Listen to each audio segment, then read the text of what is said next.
Hello, मेरा नाम उज्जवल गुप्ता है।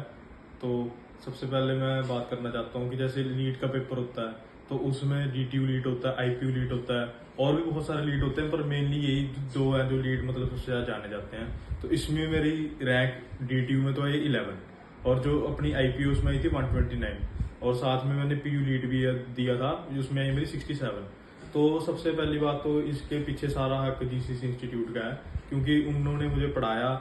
उनका लाइव बैच मैंने लिया हुआ था सारे लीड के उसका, और उसमें उन्होंने पढ़ाया। तो चलो वो तो है ही, और साथ में जैसे डीटीयू में मेरी रैंक 11 आई है, तो वैसे मैं सिविल ब्रांच का हूँ तो मुझे वहाँ पे सीट नहीं मिली। तो चलो उसकी कोई दिक्कत नहीं है, तो मैं पीयू लीड में अभी लेने जा रहा हूँ सीट।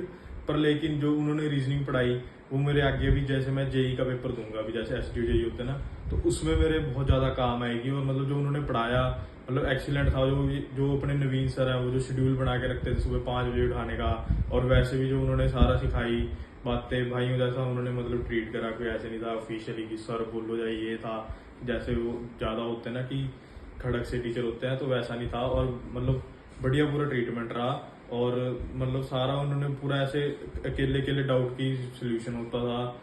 जो भी पूरी टेस्ट सीरीज होती थी, रोज रोज एक ना एक टेस्ट होता था। जैसे जैसे अपना जो एंड डेज पास आ रहे थे तो वैसे वैसे टेस्ट ज़्यादा होने लग गए थे, तो जो कि हमें प्रैक्टिस करने की वो देते थे। क्योंकि जैसे अब बच्चा एक बार पढ़ लेता तो उसको बार बार पढ़ने का मन नहीं करता, तो उसको अब दोबारा पढ़ने की बजाय टेस्ट दे के उसकी रिवीजन भी होगी और एक उसको पता भी लग गया कि मैं कहाँ पे स्टैंड कर रहा हूँ। और जैसे पेपर्स हैं तो उसमें बंदा पढ़ नहीं सकता, तो टेस्ट तो मजबूरन देना ही पड़ता था उसी वजह से। तो इनके मतलब बहुत ज़्यादा इनका साथ रहा, तो इनकी वजह से ही डीटीयू में रैंक 11 आई है, नहीं तो आ नहीं सकती थी। Thank you.